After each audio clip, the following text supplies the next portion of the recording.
Hi, once again, we will proceed to our next lecture. This one would be focused on the overall components or the overall content of the paper, and at the same time, and this will provide us a short introduction about the content of chapter 1. That's why the title of this video is chapter 1. Okay, so to give you an idea of the content, the overall content to be submitted for the final, it would be the component. There are three major sections in your paper. The first one is chapter 1, which we call this as an introduction, or just in the practice of the department, the research description. The research description will be discussed in this video.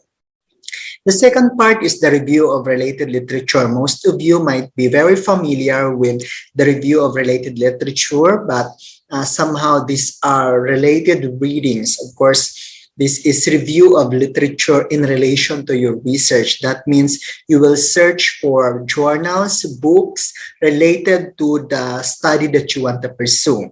And the last one is the research design and methodology, or simply methodology would be the approach. You will explain here how will you conduct the study. That means the methods, the way of collecting data, at the same time, how you will analyze the data. So to summarize, the major sections of your research proposal would contain the research description, or chapter 1, which is about the problem and objectives.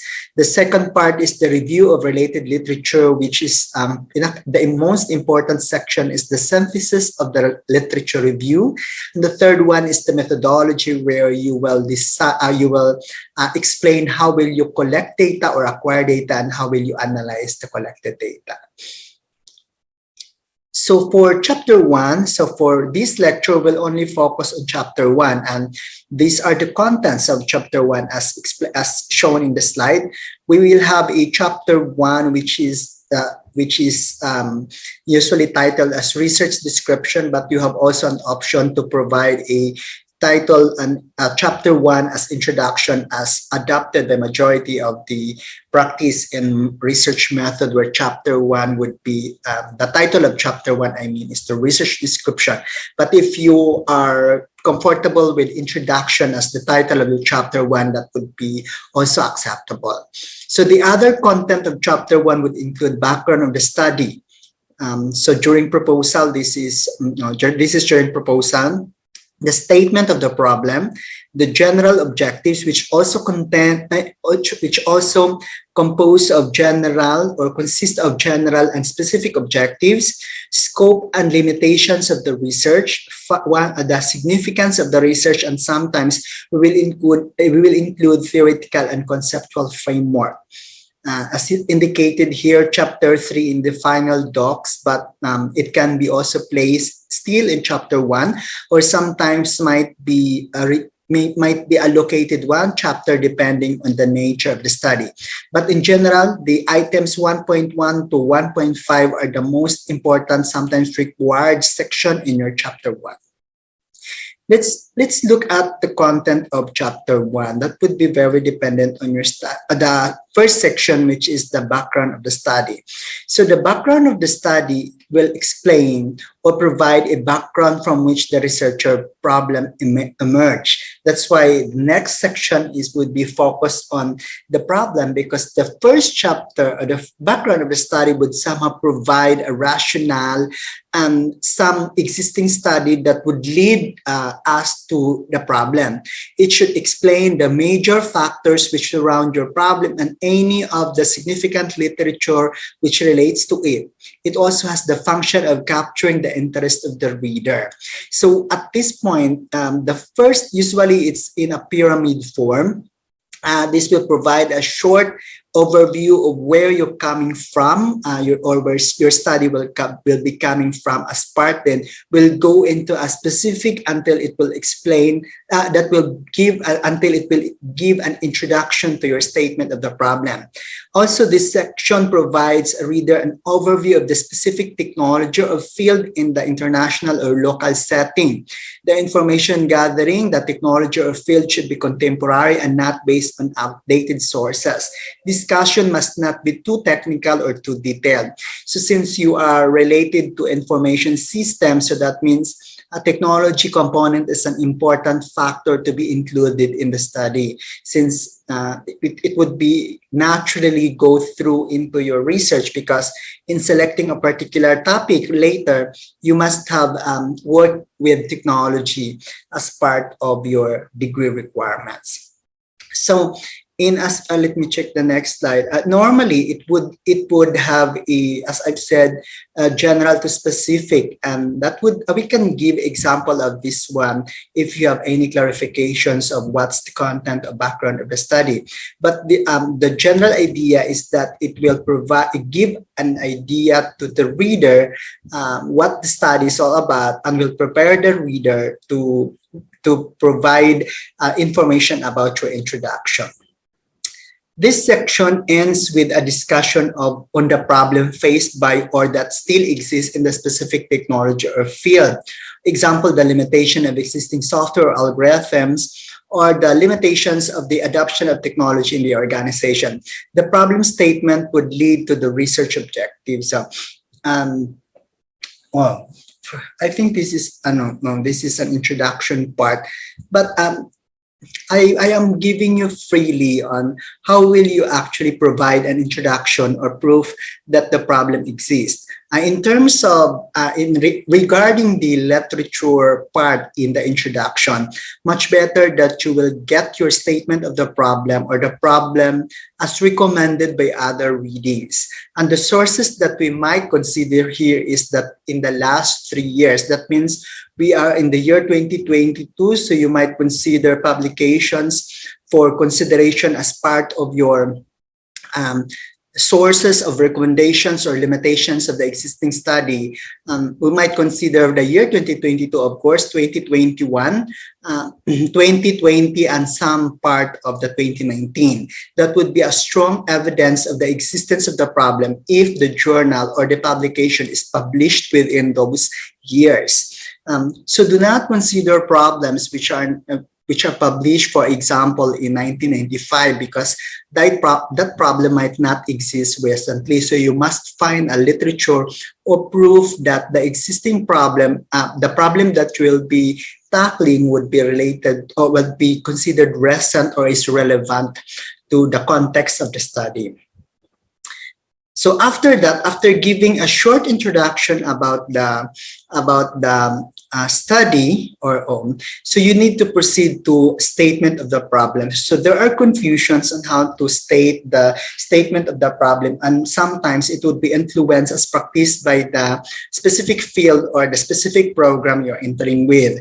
So here we will first read the standard statement that is required for you to understand what's the purpose of the statement of the problem. So the statement of the problem provides the context for the research study and typically generates questions which the research hopes to answer. The statement of the problem is the first part of the paper to be read. So after providing the introduction or laid on the ground about what the study is all about, you will specifically cite the statement of the problem. So I don't want to see a statement of the problem that will again explain what has been provided in the introduction. So you must be specific of what specific problem. The concern in my experience, most of the time when I check the students' work, it will actually generally explain what the problem is. So the correct way, I have various strategy of explaining what the contents of the statement of the problem. It can be in a one paragraph form where you will state specifically the problem, but with a thinking that this problem would be solved by your research. That means do not state the statement of the problem that you might not be answered in the future during the implementation of the research. Because we are still in the proposal stage, make sure that the way you state the problem would be answerable later through when you conduct the study. What's important is that when you think of a statement of the problem, think later of the conclusion of the study. What would be the conclusion of the study will also address specific items you stated in your statement of the problem.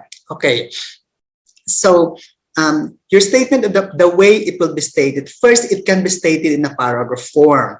So if you want a very short statement of the problem, you just summarize the statement of the problem. You might explain in the later part of the introduction, in the later part or the last part of the introduction, the background of the study, I mean, of the previous section.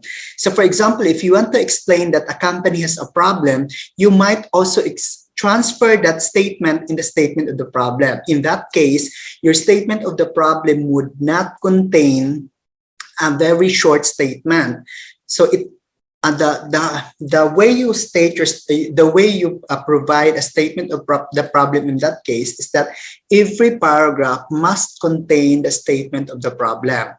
I will provide to summarize to give you to further explain the idea is that first you can write a statement of the problem as a summary of the problem you stated in your background of the study, meaning you already provided an explanation of what the problem is all about in the background of the study. But you will cite a specific statement of the problem in this area of the research. In which problem should you address? So you will restate here in maybe one paragraph. The second way of having the statement of the problem is to write a summary of your statement of the problem in the first paragraph, then explain each of the items in paragraph form, explaining one paragraph, one problem. Another is the reverse of it. You might explain each item, one problem, one paragraph, another problem, then summarize it in the last paragraph. Another way of having the statement of the problem is to put a research question or a specific research question, such as how do a certain organization evaluate the cybersecurity awareness of the organization, or at what level this organization, how mature is the organization in terms of their cybersecurity awareness. So if you will be concerned with that, it is in a research question form. The statement of the problem is already in the research question form. Another is you might use that research question form and paragraph form. That means you will provide an introduction, then you will specifically state the research question part. So what is good with having a research question or a question mark such as how, why, what, is that you will be specifically guided on what to do further in the study. But if that item is still vague, somehow it is safe to state in a specific paragraph only. And there are that research question is very applicable, and there are also research that adopting a research question type would not have any impact on the writing. No? So for example, if you are planning to develop a geographic information system that will support decision making during disaster response, so if you will use the research question type, is maybe you can state how will the GIS support decision makers in identifying vulnerable areas or people with vulnerabilities. So that would be statement of the problem and question type with question at the end. You might also have general research question and specific research question. The other way is just to state the paragraph of difficulty of identifying specific areas when a disaster happens is a major issue in managing disaster response. So you can state that way in a paragraph or in question mark form. So I'll repeat how many ways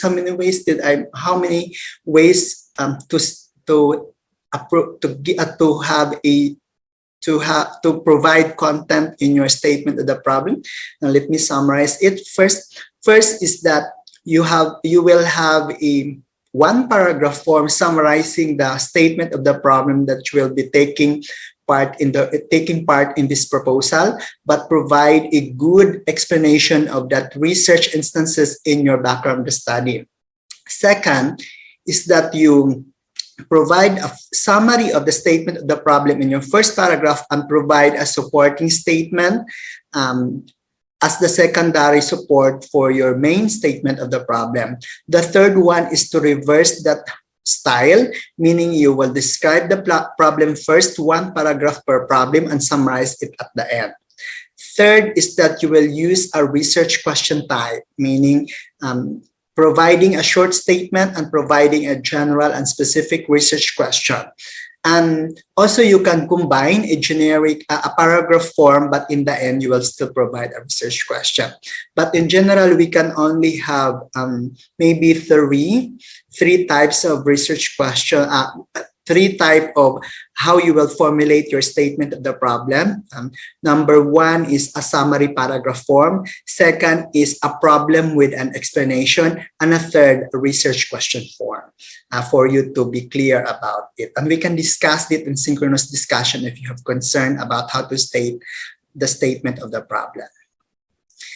The next one is the research objective. I am discussing this in sequence on how it will be also be sequenced or put in your paper. So we have the first one is the research chapter one is actually research description.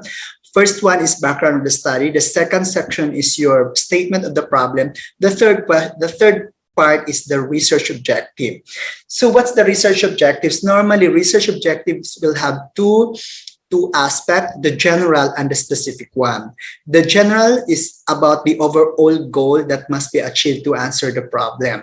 And the second and the third one are supporting or elaboration of the general objective, which also state specific item or steps how to accomplish the general objective. So this objective, as they've said always that this is SMART, meaning specific, measurable, attainable, realistic, and time-bounded.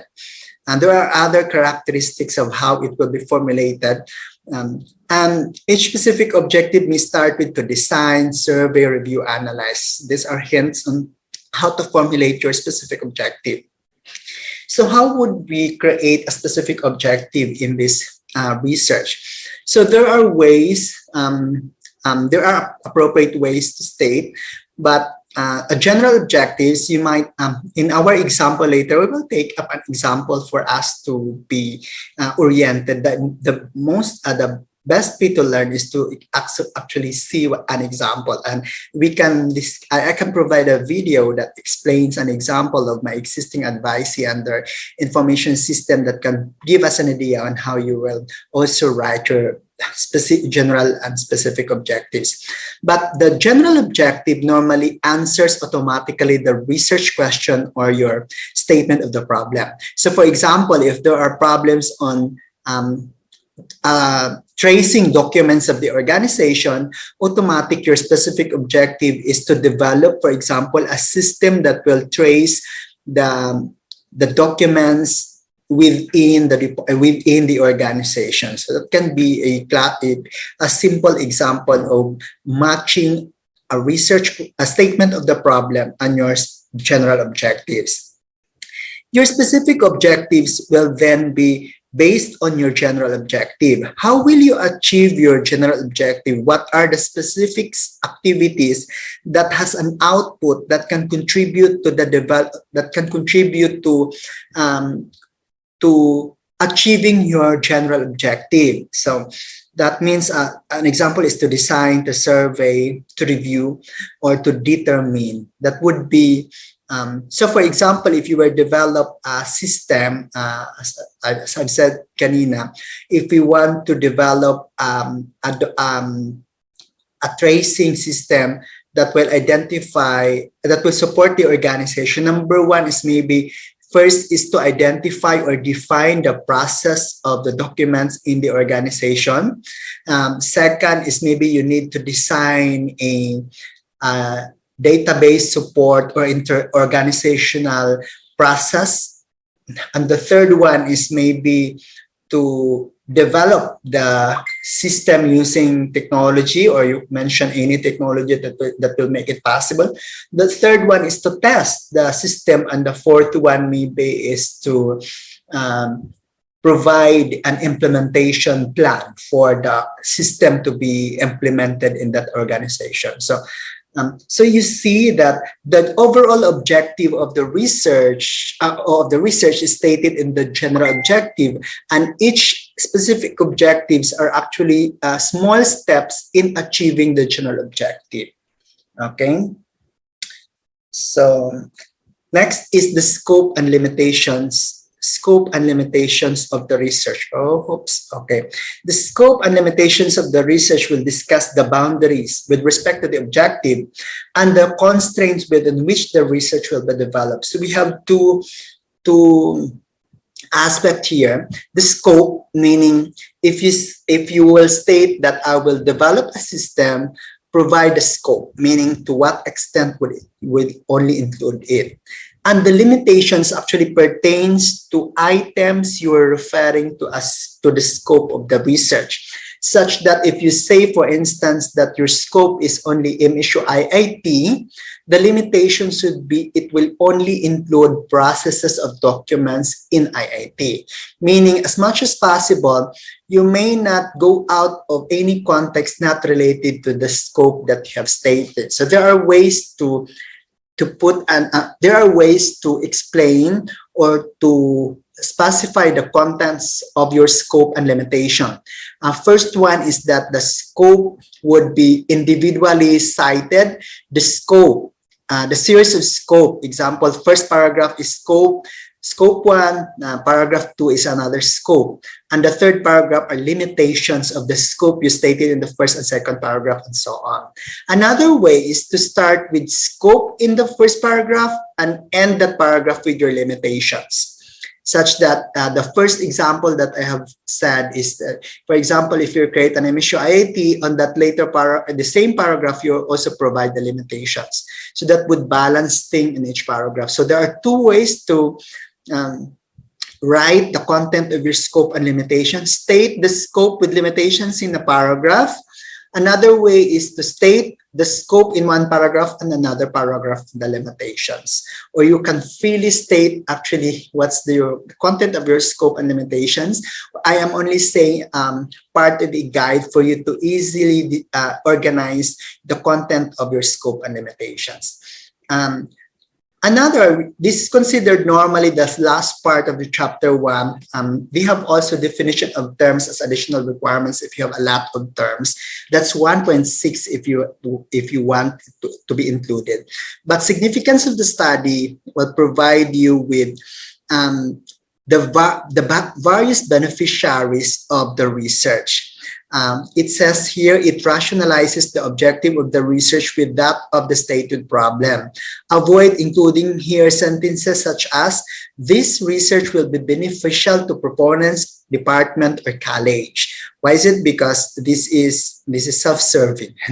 Now, you need to identify who will be benefiting the researchers, who will be particular in which area this research will impact.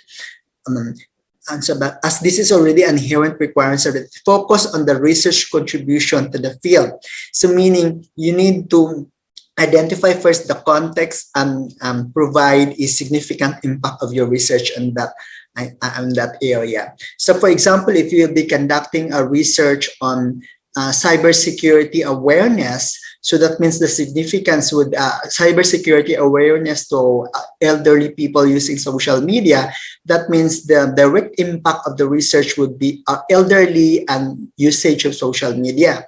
So that would be the first beneficiary would be your target participants. Maybe secondary would be the research field, those who are conducting research on elderly and social media.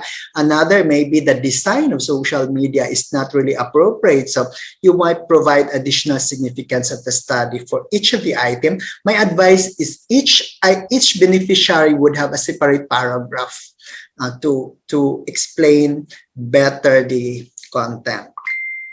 Another is we have theoretical and conceptual framework. Normally for undergraduate degree, we will provide a short conceptual framework, but the role of the conceptual framework is to provide the reader or the evaluator that your concept is actually working, or the concept that you will conceptually you have already a solution to the problem, or you can already implement what you have said in your objective part.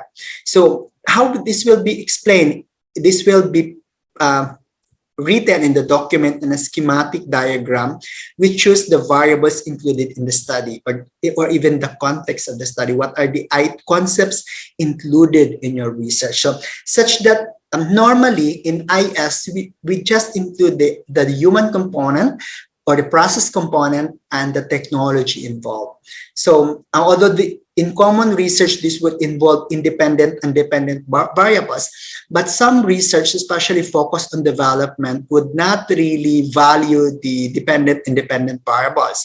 If you are experimenting, for example, the value of the dependent and independent variable would be minimal, but you need to identify which concept would be affected and which concept are input to that particular effect that you want. So for example, if you want awareness of determine the maturity level of awareness of social media users, your conceptual framework would be the dependent variable would be awareness. That means the maturity level. So meaning you are determining the area as the result or the effect of the study. The input would be items that might contribute or influence the result of the study. So we'll provide example, but the main idea here, since this is an introductory course, since this is an introductory video, the main area of the conceptual framework is a diagram and explaining the content of the diagram as if your objective will become a reality, or that you can already implement the solution. Meaning, if you have the idea behind the writings of the conceptual framework is that if you will propose in your objective that you will create a system, that means it will solve the problem, your conceptual framework will explain that you can actually implement that, and you will show that conceptually that you can implement that, because this is yet a proposal and you need to implement that project later in your thesis or in the next semester. The purpose of the conceptual framework is to show to the panel members or to evaluator that your idea actually will work based on concepts. No? So for example, creating a website, creating a system. So you'll draw here a system composed of the database, the organization, the process of the organization, and the technology that will support that so that your system will work. So that's the purpose of the conceptual framework, the general purpose. If you will also study the theoretical area of which is the theory part, you may need to also identify the theories appropriate for your study, and that would be critical for you to identify the dependent and dependent variables. So as we go along with your research, we will provide further discussion about which item would be applicable to your study. And lastly, we can also discuss the title at this point as part of the introduction. In fact, there are practices that we need actually to study to provide an initial title during the introduction or the chapter 1. You already formulate the initial title. So what would be the research title? It says here the research title must be reflective of its problem or its objective. The common practice in the IS or IT department is that most probably your title would be derived from your specific your objective. The objective of the study will be carried over as the initial title. So for example, if you need to design and develop a particular system, the title of your research would automatically design and develop a particular system. No? So that would be an initial hint na you need not to discuss, but you can always derive an innovative name for your research or innovative title of your research. So some guidelines lang here is it must answer the following question. What questions will answer the following? What are you trying to investigate? What are you trying to find out, determine, or discover?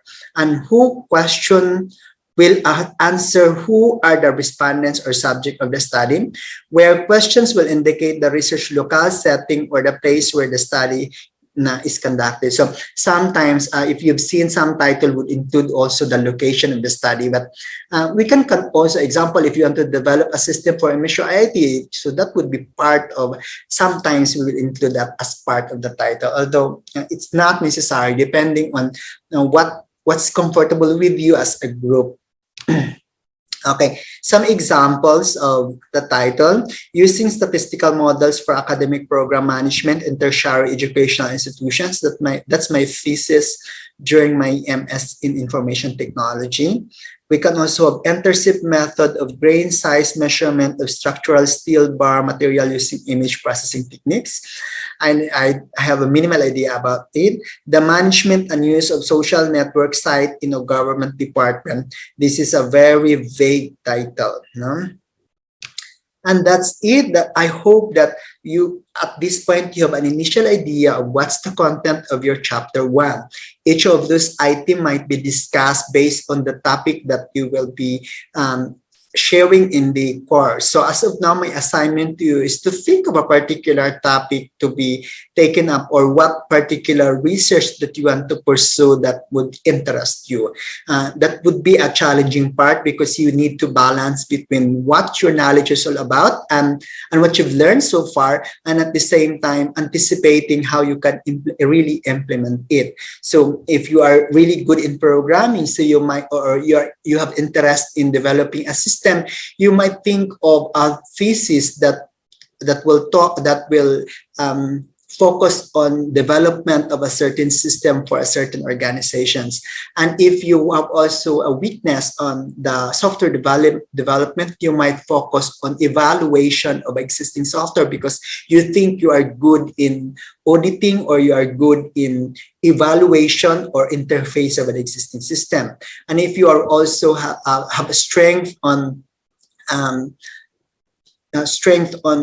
analyzing data, you might want to gather data and analyze instead. So that will be the basis of your research. So there are a lot of things that you may explore, from development to studying the use and effects of the use of technology, which is the focus of the information systems research. And even analysis of processes within the organization can be a thesis, as long as it covers also an appropriate scope. Okay, that's it for this video, and I hope you can ask questions in the forum if you are confused on things or something, or if you have something in mind that you want to share to the group, or to ask to me. That's it. Good day.